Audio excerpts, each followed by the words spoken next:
नमस्कार। स्वागत है आप सभी का आपके अपने चैनल एस्ट्रोलॉजी लर्नर में। और ज्योतिष सीखे की श्रृंखला में आज हम आपके बीच में लेकर उपस्थित हैं पाठ 41। और पाठ 41 के अंतर्गत आज हम जानेंगे राजयोग और सुख योग को किस प्रकार से आप जान सकते हो। उसके लिए जो नियम है उन नियमों को आज समझेंगे। तो ये सुख प्रकरण के अंतर्गत भाग 4 है, जिसको आज हम आपके बीच में लेकर उपस्थित हैं।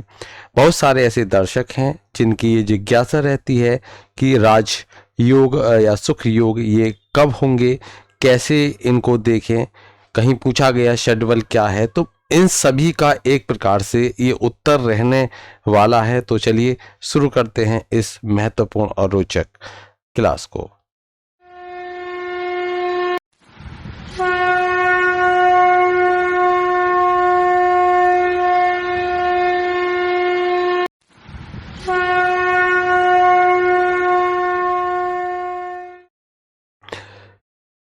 ज्योतिष में राजयोग या सुख योग, कहीं राजयोग का नाम सुनते ही आपके दिमाग में एक बात अवश्य आती है कि आप राजा की तरह हो, या आप गवर्नमेंट डिपार्टमेंट में हो, या आप कोई राजनीतिक व्यक्ति हो, तो ये आप मान के चलोगे कि ये राजयोग है। लेकिन ऐसा नहीं है। आपके जीवन में सुख, समृद्धि, धन, ऐश्वर्य यदि है तो यह है राजयोग है, यह सुख योग है।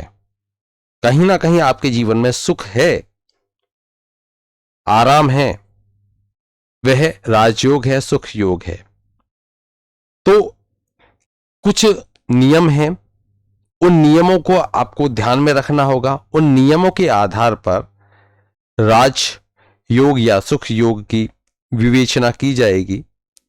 जो नियम आपको जानने हैं, यहां पर राजयोग से आप राजा के समान या राजा होगे, यही न समझिए। आपको समझना क्या है कि आपका जो जीवन है, जो जीवन की यात्रा है, वह सांसारिक सुख आपको वहां पर मिल रहे हैं। क्योंकि राजयोग अथवा यहां पर हमने दिया है राजयोग एवं सुख योग, तो राजयोग भी और सुख योग भी। सुख को राजयोग में आप समझ सकते हो, राजयोग को सुख योग में, क्योंकि कहीं ना कहीं जीवन में सुख के ये माध्यम है। जब आपके पास में ऐश्वर्य होगा, शक्ति होगी, सामर्थ्य होगी, सुख समृद्धि होगी, तब वहां पर वह सुख योग भी बनेगा। धन आदि है आपके पास में, तो विशेष प्रकार की आपको वहां पर सुखों में सफलता मिलेगी। अब राजयोग जो होंगे वह अपना जो फल अधिक भी देते हैं। कहीं कहीं आपने देखा होगा बहुत सारी ऐसी कुंडली हैं जिनमें कई प्रकार के राजयोग बनते हैं, लेकिन यदि आप उनसे पूछो कि इनका फल कितना आपको प्राप्त हुआ, तो उसका उत्तर होता है कि अभी तक तो ऐसा देखने में कुछ आया नहीं है। और इसी प्रकार की किसी कुंडली में आप देखिए तो उनका फल उनको बहुत अच्छे से प्राप्त हो रहा है। लेकिन इन सब को जानने के लिए हमको जो उनके बल हैं उनको भी देखना होगा। तो हमको क्या क्या देखना आवश्यक है, आज हम वही बात करने वाले हैं। सबसे पहले यहां पर एक बात का विशेष ध्यान रखना चाहिए कि जो केंद्राधिपति है और जो त्रिकोणाधिपति है, अर्थात जो त्रिकोण का स्वामी है, जो 1, 4, 7, 10वें भाव का स्वामी है, अर्थात केंद्राधिपति हो गया। जो 5 और 9वें भाव का स्वामी है, अर्थात एक भी शामिल करते हैं हम उसमें वैसे, लेकिन एक केंद्र में भी आ जाता है, तो वह त्रिकोणाधिपति हो गया। तो केंद्राधिपति और त्रिकोणाधिपति का जब भी आपस में संबंध होगा, केंद्राधिपति और त्रिकोणाधिपति का जब भी आपस में संबंध होगा, यह राजयोग होगा, सुख योग होगा। अब ये संबंध कितने प्रकार से बन सकते हैं, तो हम आज ये समझेंगे कि ये 4 प्रकार से कैसे कैसे बना सकते हो आप। इनको विशेष रूप से आपको ध्यान में रखना है। एक होती है जिसको हम बोलते हैं अन्योन्य राशि स्थिति, किसी दूसरे की राशि में स्थित हो जाए, जैसे कि जिसको हम कहते हैं संबंध, जिसे हम क्षेत्र संबंध कहते हैं। इसका अगर अर्थ समझें तो वह यह है कि एक राशि का स्वामी किसी दूसरी राशि में बैठा हो और उस राशि का स्वामी उस प्रथम राशि में बैठा हो, या त्रिकोणेश केंद्र में हो और केंद्रेश त्रिकोण में हो। त्रिकोणेश केंद्र में हो या केंद्रेश त्रिकोण में हो। यह हमने आपको समझाने का प्रयास किया। किसके बारे में? यहां पर हम बात कर रहे हैं इसके अन्योन्य राशि स्थिति के बारे में। जैसे कि मानकर चलिए केंद्र का स्वामी त्रिकोण में हो, त्रिकोण का स्वामी केंद्र में हो। जैसे कि हम यहां पर देखें, अगर हम यहां पर देखें, एक मिनट, मेष लग्न की कुंडली देख लेते हैं। मेष लग्न की कुंडली में यहां पर आप देखिए त्रिकोण है, ये केंद्र है, त्रिकोण है, केंद्र है। अब अगर मंगल जो है वे यहां पर बैठ जाए और सूर्य यहां पर बैठ जाए, सूर्य मंगल की राशि में केंद्र में स्थापित हो जाए और मंगल सूर्य की राशि में स्थापित हो जाए, तो इसको ऐसे भी कह सकते हैं कि केंद्राधिपति त्रिकोण में और त्रिकोणाधिपति केंद्र में अगर बैठ जाए, तब भी यह अन्योन्य राशि स्थिति के आधार पर राजयोग की स्थिति कही जाएगी। और यहां पर राशि स्थिति को हम देख रहे हैं। अभी दूसरी स्थिति कैसे बन सकती है? जैसे अगर हम केंद्र में ही देखें कि यहां पर ये शुक्र हैं लग्नेश और ये हैं जो सप्तमेश हैं, वे कौन है? या हम ले लेते हैं कि जो एकादश हैं, जो दशमेश हैं, वो शनि है। अब शनि अगर यहां चले जाएं, शुक्र अगर यहां चले जाएं, ये स्थिति भी, ये संबंध जो हो गया, ये स्थिति भी क्या हो गया? अन्योन्य राशि स्थित। तो हमको ये देखना होगा कि एक दूसरे की राशि में बैठे हुए हैं अथवा नहीं बैठे हुए। अगर इस तरह की स्थिति बन रही है तो यह स्थिति बहुत ही अच्छी स्थिति कही जाती है। इसको हम अन्योन्य राशि स्थित संबंध कहते हैं। दूसरे एक दूसरे की राशि में बैठ गए, एक दूसरे की राशि में बैठ गए, तो ये एक संबंध हो गया इस तरह का। आपको जब भी आप फलादेश करो तो इस बात का विशेष ध्यान रखो कि अन्योन्य राशि स्थित एक दूसरे की राशि में बैठे हैं या नहीं बैठे। केंद्राधिपति त्रिकोण में बैठे और त्रिकोणाधिपति वहां पर केंद्र में बैठे, जिसकी राशि में वह बैठे उसकी राशि में दूसरा बैठे, एक दूसरे के घर में बैठ जाए। कुल मिलाकर संबंध समझिए, एक दूसरे के केंद्राधिपति या त्रिकोणाधिपति एक दूसरे के घर में, या केंद्राधिपति केंद्राधिपति में, लेकिन एक दूसरे के घर में आकर बैठ जाए, तो यह स्थिति जो संबंध हो गया, कैसा हो गया? अन्योन्य राशि स्थित संबंध हो गया, एक दूसरे की राशि में बैठने का। इसको देखिए आप। दूसरा जो संबंध होगा, क्योंकि हम यहां पर केंद्र और त्रिकोण के संबंध की बात करें, दूसरा संबंध कैसा हो गया? जिसको कहेंगे परस्पर दृष्टि संबंध। परस्पर दृष्टि संबंध अर्थात एक दूसरे को देखें, एक ग्रह दूसरे ग्रह को अपनी पूर्ण दृष्टि से देखे और दूसरा ग्रह उस पहले ग्रह को अपनी पूर्ण दृष्टि से देखे। जैसे यहां पर हम एक एग्जांपल, एक उदाहरण भी ले लेते हैं। देखिए यहां पर देखिए कोई भी, ये जैसे यहां पर एक कुंडली है, ये धनु लग्न की कुंडली है। धनु लग्न की कुंडली में देखिए कोई भी हो सकती है। यहां गुरु बृहस्पति अगर यहां पर बैठे हुए हैं, बुध यहां पर बैठे हुए हैं, तो एक दूसरे को देख रहे हैं, एक दूसरे को देख रहे हैं। तो एक दूसरे को ये भी देखें, एक ग्रह भी पहले को, अगर गुरु को हम एक कहते हैं पहला और बुध को हम दूसरा कहते हैं, तो पहला दूसरे को देखे और दूसरा पहले को देखे, तो ये हो गया दृष्टि संबंध। तो दृष्टि संबंध भी एक संबंध होता है। कुंडली में विश्लेषण करें तो दृष्टि संबंध को भी अवश्य देख लें। वहीं तीसरी जो स्थिति आती है उसको हम कहते हैं अन्यंतर दृष्टि संबंध। अन्यंतर दृष्टि संबंध ये कैसा होता है, इसको मैं आपको अभी समझाता हूं। आपको यहां पर बिल्कुल स्पष्ट होने वाला है, और जब भी आप कोई फलादेश करने की सोचोगे तो आप इन बातों को विशेष रूप से ध्यान देकर समझोगे। जैसे कि मैंने आपको तीसरा संबंध बताया कि अन्यंतर दृष्टि संबंध। इसमें क्या होगा कि कोई ग्रह जैसे कि जिस भाव में बैठा हो, मानकर चलिए यहां पर हम बैठा देते हैं शुक्र को, यहां पर शुक्र बैठ गए। अब ये शुक्र बैठे हुए कहां पर हैं, यहां पर, और यहां बैठे हुए हैं बुध। अब ये नहीं चलेगा, ये नहीं चलेगी, ये यहां नहीं चलेगा। मैं आपको समझाता हूं, क्योंकि यह अनियंत्रित दृष्टि संबंध की हम बात कर रहे हैं।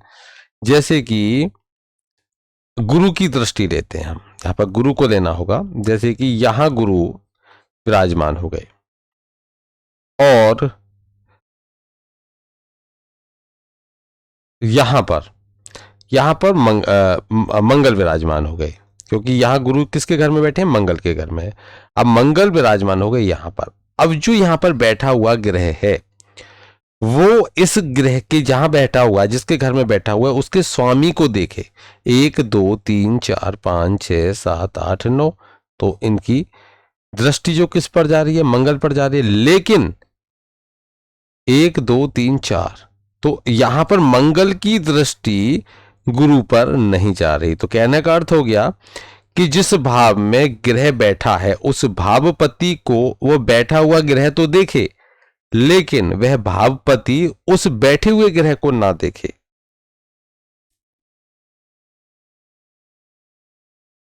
यहां तक क्लियर हो गया होगा, ये क्लियर है। चलिए यहां पर, क्योंकि अगर हम सप्तम से देखेंगे तो वहां पर तो दोनों देखेंगे, यहां पर मैं अन्यंतर दृष्टि समझा रहा हूं। तो अन्यंतर में जो ग्रह जिस भावपति के घर में बैठा है, जिस भाव में बैठा है, उस भाव के भावपति को देख रहा है, लेकिन वह भावपति उस ग्रह को नहीं देख रहा। तो ये अन्यंतर दृष्टि संबंध हो गया। तो ये भी आपको देखना होगा, ये भी संबंध माना जाएगा, ये भी संबंध माना जाएगा। एक होता है सहावस्थान संबंध, उसको समझते हैं, वह क्या होता है। चलिए सहावस्थान संबंध को समझते हैं। यहां पर हमको ये जो सहावस्थान संबंध है, तो सहावस्थान संबंध का अर्थ ये हो गया कि कोई भी दो ग्रह, दो भावों के अधिपति, मानकर चलिए यहां से हम शुक्र को उठा लेते हैं और यहां से हम सूर्य को उठा लेते हैं। ठीक है, शुक्र और सूर्य ये दो अलग अलग भावों के अधिपति हैं और बैठे कहां पर हैं, चतुर्थ भाव में। इन दोनों का संबंध, इन दोनों का जो संबंध रहेगा, वह संबंध सावस्थान संबंध रहेगा। अब चारों संबंध हम समझ गए, ये संबंध हैं, लेकिन फल अगर देखें तो सबसे अधिक फल किसका होगा, सबसे अधिक फल जो होगा वह यदि एक दूसरे के घर में बैठे, सबसे अधिक फल। दूसरे नंबर पर आएगा कि यदि बल में जो फल दिया जाएगा, फल सर्वाधिक जो मिलेगा, वो पहले एक दूसरे के घर में बैठे तो सबसे ज्यादा मिलता है। वहीं अगर एक दूसरे को देखें तो सेकंड पर। वहीं अगर एक ग्रह देखे दूसरे को, जो हमने अन्योन्य दृष्टि संबंध बताया, वो तीसरे नंबर पर आता है। और वहीं स्वस्थान जो संबंध है, जैसे कि एक ही राशि में या एक ही घर में दो अलग अलग घर के मालिक बैठे हैं और उन दोनों के बीच में संबंध, तो ये फोर्थ रैंक में आएगा। कहने का अर्थ है इसका फल इन चारों में सबसे कम मिलने वाला होता है। यहां तक आपको बिल्कुल समझ में आ गया होगा। आगे बढ़ते हैं। अब हमको क्या देखना है, ये चार संबंध मैंने आपको बता दिए। अब राजयोग की बात जब करोगे तो क्या देखोगे कि त्रिकोणेश और केंद्रेश, त्रिकोणाधिपति, केंद्राधिपति, इनके बीच में इन चारों से हम संबंध देखेंगे कि ऐसा कोई संबंध त्रिकोणाधिपति और केंद्राधिपति के बीच में तो नहीं बनना जैसे कि एक दूसरे के घर में जाकर बैठ जाए, दूसरा एक दूसरे को देख रहे हो, तीसरा अन्योन्य दृष्टि संबंध मतलब किसी एक की दृष्टि हो, उसके भाव में बैठकर उस भावपति को देख रहा हो, केंद्राधिपति को त्रिकोणाधिपति देख रहा हो उसके भाव में बैठकर, ऐसी स्थिति तो नहीं है। और चौथी स्थिति कि केंद्राधिपति और त्रिकोणाधिपति किसी एक ही भाव में तो नहीं बैठे हुए। और इन चारों के बल के आधार पर आप वहां पर यह जरूर देखोगे कि केंद्राधिपति और त्रिकोणाधिपति का जब भी संबंध बनेगा वह राजयोग होगा, वह राजयोग होगा। जब भी केंद्राधिपति और त्रिकोणाधिपति का आपस में संबंध बनेगा वह राजयोग होगा। यह आपको देख लेना है। इसका बल आपको षड बल का उपयोग हम करेंगे। बल देखने के लिए बल अवश्य देखिए, उन ग्रहों का कितना बल है, कितनी ज्यादा उनको बल प्राप्त है, उनके संबंध के बल को भी आप देखोगे। इस पर निर्भर करेगा कि वह कितना राजयोग फलदायक आपकी कुंडली में रहने वाला है। एक दूसरा नियम और है, वह है कि अगर लग्न का स्वामी अर्थात लग्नाधिपति, जो लग्नाधिपति है वह साधारण राजयोग देता है, साधारण राजयोग का दाता होता है। लेकिन अगर चतुर्थेश की बात करें, जो चौथे घर का मालिक होता है, सुखेश होता है, सुख भाव का मालिक होता है, वह लग्नाधिपति से अधिक बलवान होगा राजयोग देने में। राजयोग देने में लग्नाधिपति से अधिक बलवान होगा चतुर्थाधिपति अर्थात सुखेश, लग्नेश से अधिक सुखेश, और वहीं सुखेश से अधिक बलवान होगा सप्तमेश, और सप्तमेश से अधिक बलवान होगा दशमेश। यहां पर हमको यह समझना होगा, क्योंकि उत्तरोत्तर बल होगा इनका, लग्नेश से अधिक चतुर्थेश, चतुर्थेश से अधिक सप्तमेश, और सप्तमेश से अधिक दशमेश। ये केंद्राधिपति हैं। बात क्या आती है, जो हमें समझ में आता है वह क्या आता है कि यदि नवमेश जो और दशमेश, नवमेश कौन हो गए? त्रिकोणाधिपति, नवम भाव के स्वामी त्रिकोणाधिपति। अब यहां आप समझ रहे हो कि मैंने क्या बोला कि अगर बल में देखेंगे तो इससे ज्यादा, ये फोर्थ रैंक पर हमने लिया, फिर इससे सेकंड थर्ड रैंक पर, सेकंड रैंक पर और फर्स्ट रैंक पर हमने इसको लिया। ये केंद्राधिपति की स्थिति हो गई। कहने का अर्थ है कि अगर पॉइंट दें तो सबसे ज्यादा ये बलवान केंद्र में, उसके के बाद ये सेकंड नंबर पर, उससे बाद ये, फिर ये लास्ट में बल में। बल में सबसे ज्यादा बलवान कौन हो गया? दसम भाव का स्वामी दशमेश। अगर हम त्रिकोणाधिपति की बात करें तो जो नवमेश हैं ये त्रिकोणाधिपति हैं, ये नवम भाव, ये त्रिकोण है। अगर त्रिकोणाधिपति और जो दसम भाव के अधिपति हैं दशमेश हैं, नवमेश और दशमेश का अगर संबंध हो जाए, और पहला संबंध जो हमने आपको बताया कि एक दूसरे के घर में जाकर बैठ जाएं, एक दूसरे के स्थान पर जाकर बैठ जाएं, तो यह सबसे बलवान राजयोग होता है। नोट कर लीजिए, यह सबसे बलवान राजयोग होगा।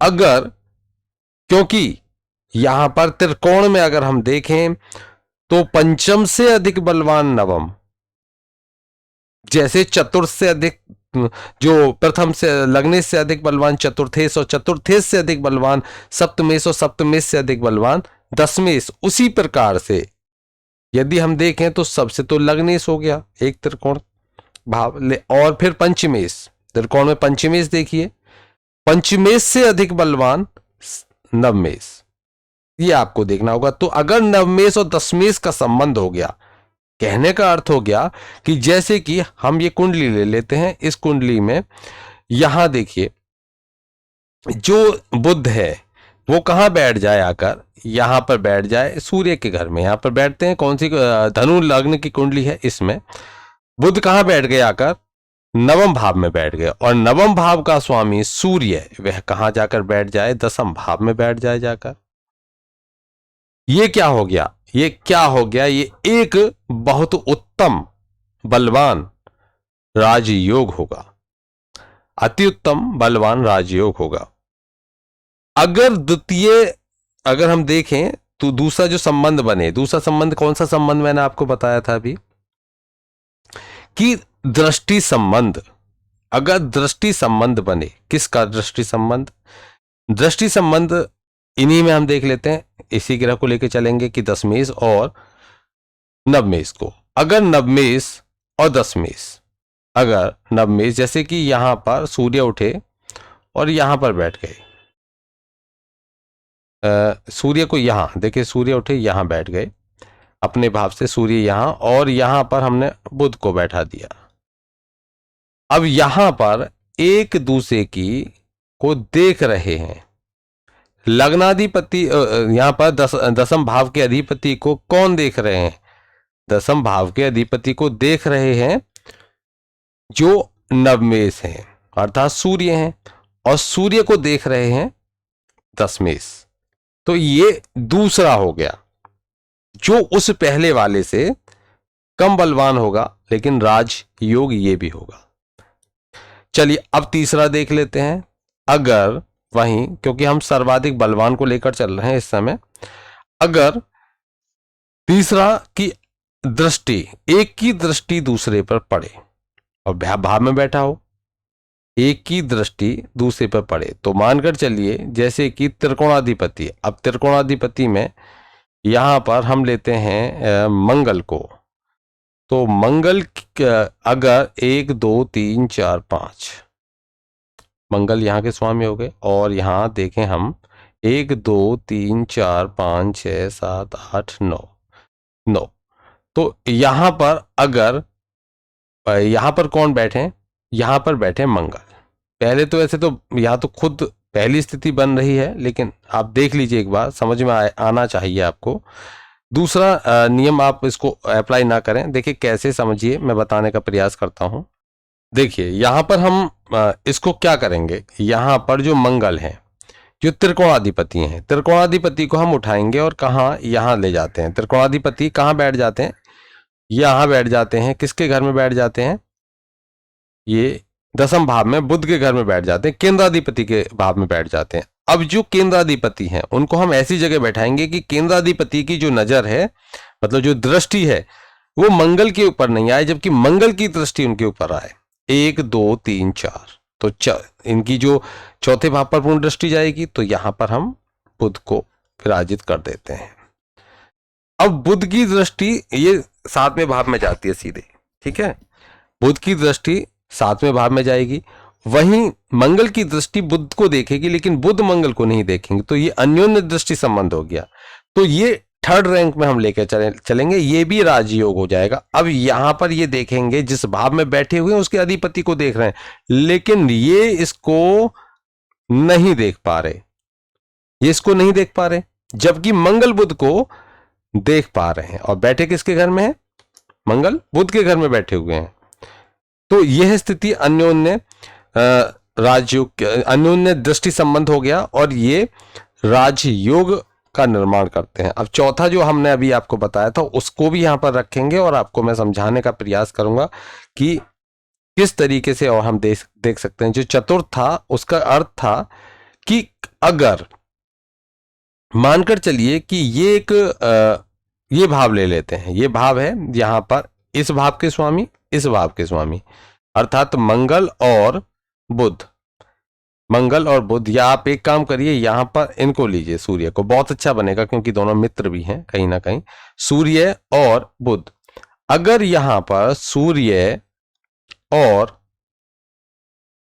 बुध दोनों एक भाव में बैठ जाएं, दोनों एक भाव में बैठ जाएं, अगर किसी तीसरे भाव में, इन्होंने छोड़ा, इन्होंने नहीं छोड़ा, इन्होंने छोड़ा, यहां आ गए, अपना भाव छोड़ा, इन्होंने छोड़ा, ये भी यहां आकर बैठ गए। एक केंद्राधिपति और एक जो त्रिकोणाधिपति, दोनों आकर बैठ गए एक साथ, तो यह भी राजयोग होगा, लेकिन यह 4th रैंक लेकर जाएगा। कहने का अर्थ है उनसे जो पहला वाला है उससे कमजोर, दूसरे वाले से कमजोर, तीसरे वाले से कमजोर, यह होगा, यह स्थिति बनेगी।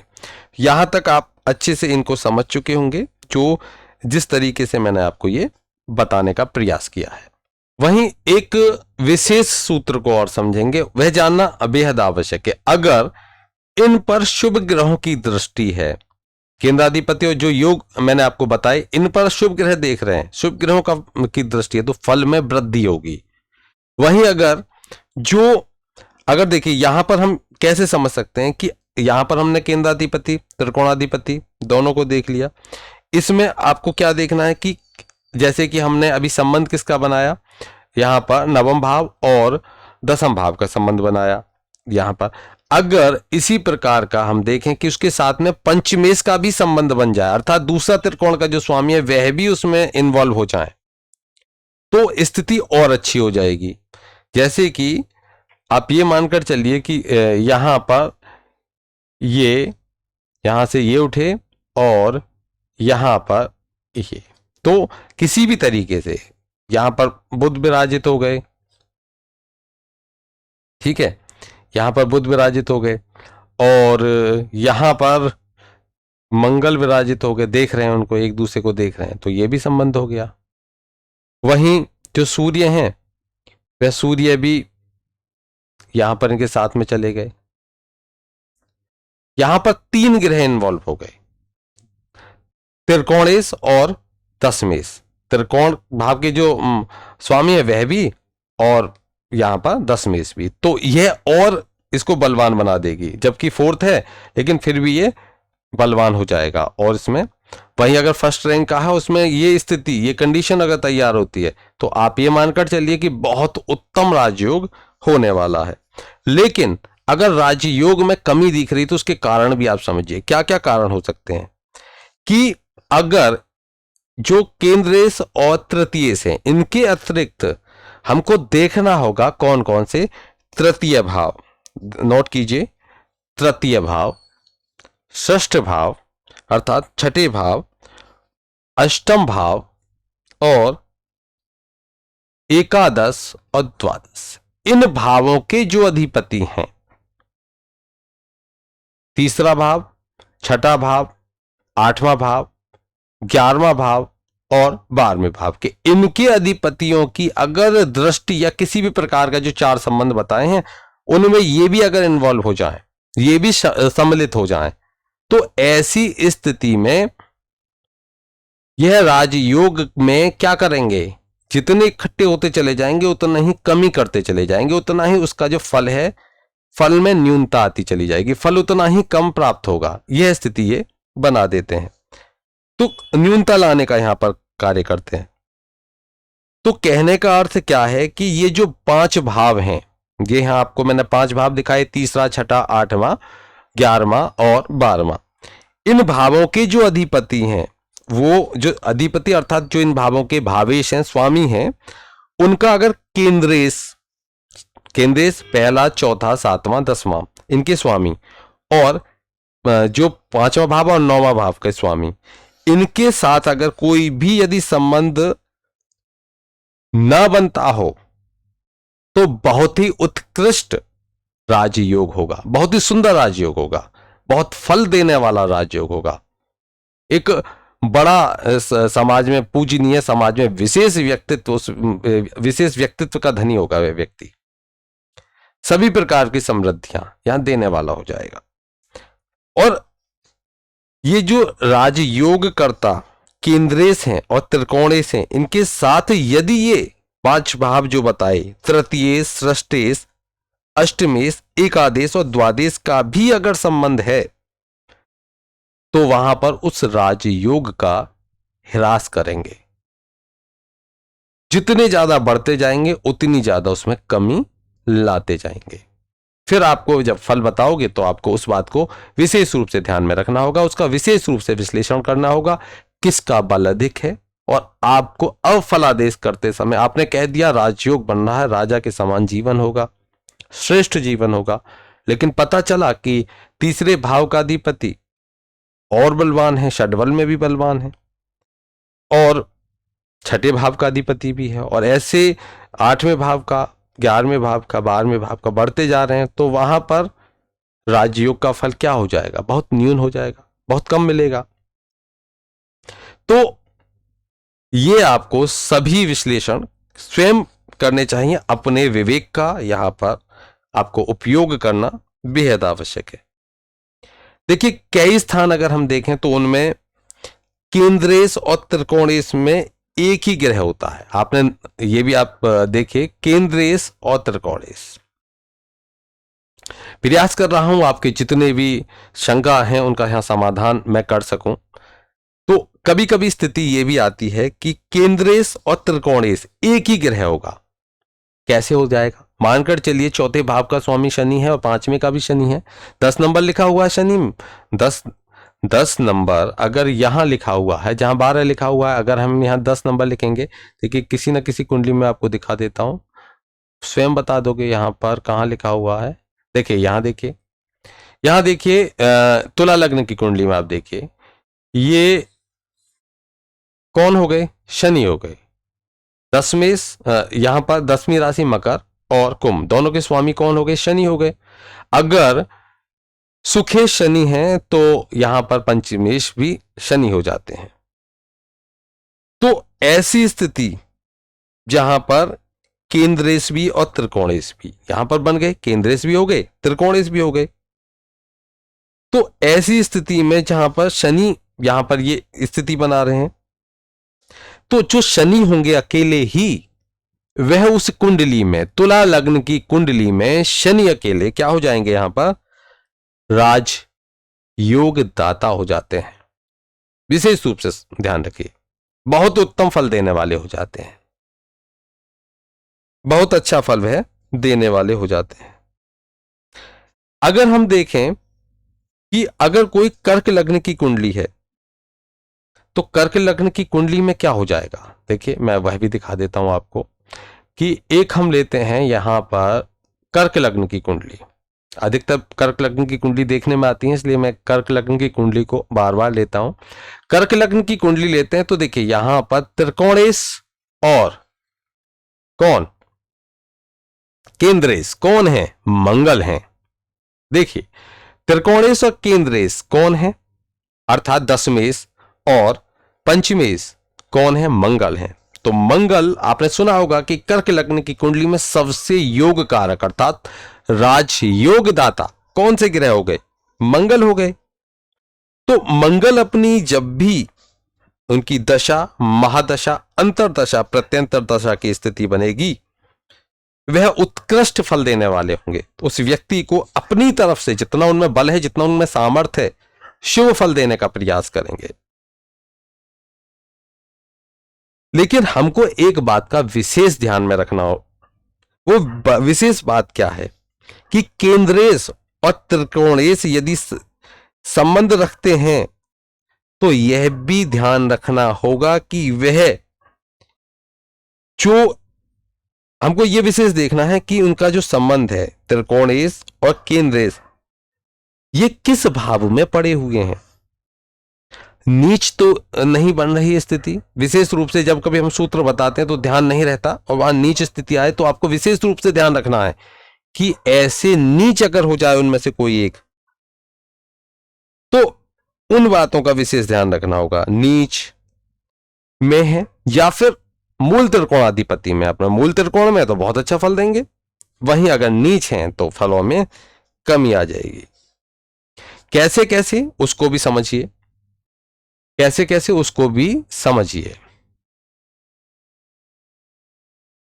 अब समझिए, यहां पर मैंने एक कुंडली ली है और इस कुंडली के आधार पर मैं आपको समझाऊंगा। वृषभ लग्न की कुंडली है।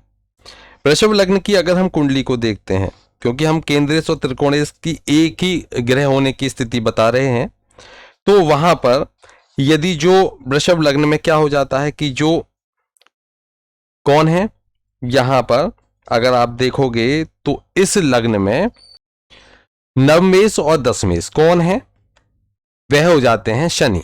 यहां देखिए नवमेश और दशमेश कौन हो जाते हैं? शनि हो जाते हैं। ये इस भाव के अधिपति शनि। ये तो नवमेश और दशमेश जो शनि है, ये कौन हो गए इस कुंडली के आधार पर? यहां पर शुभ फलदाता हो गए, राजयोग कारक हो गए। तो ये राजयोग की स्थिति यहां पर बना देते हैं। अगर हम देखें इस कुंडली के आधार पर, तो यहां पर आपको यह स्थिति साफ साफ दिख रही होगी। यहां पर शनि है और खुद बैठ कहां गए? खुद त्रिकोण में जाकर बैठ गए, खुद त्रिकोण में जाकर बैठ गए। तो एक बहुत ही विख्यात व्यक्ति हैं जिनकी ये कुंडली है और बहुत अच्छा श्रेष्ठ राजयोग उनको प्राप्त हुआ। तो यह स्थिति आप देखिए कि शनि की स्थिति यहां पर बहुत ही शुभ फल देने वाली है, और शनि ने यहां इनको राजयोग दिया है और खुद पंचम भाव में बैठकर ये राजयोग देने वाली स्थिति यहां पर बन जाती है। ये आप देख लीजिए।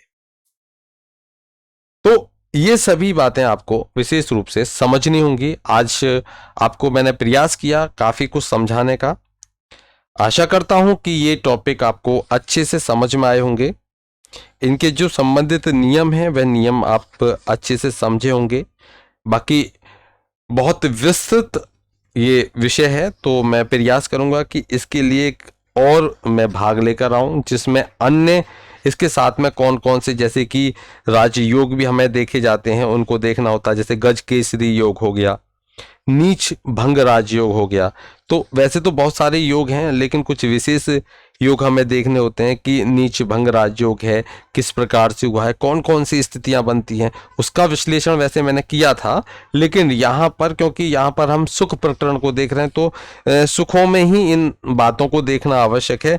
तो यहाँ पर भी हम इसका विशेष विश्लेषण करेंगे। तो जो पार्टीशन है, पार्टीशन कर दिए गए हैं, क्योंकि 2-3 घंटे में एक टॉपिक कम से कम ले जाएगा, क्योंकि बहुत ही रोचक जानकारी है, ज्ञानवर्धक है, तो समय लगता है।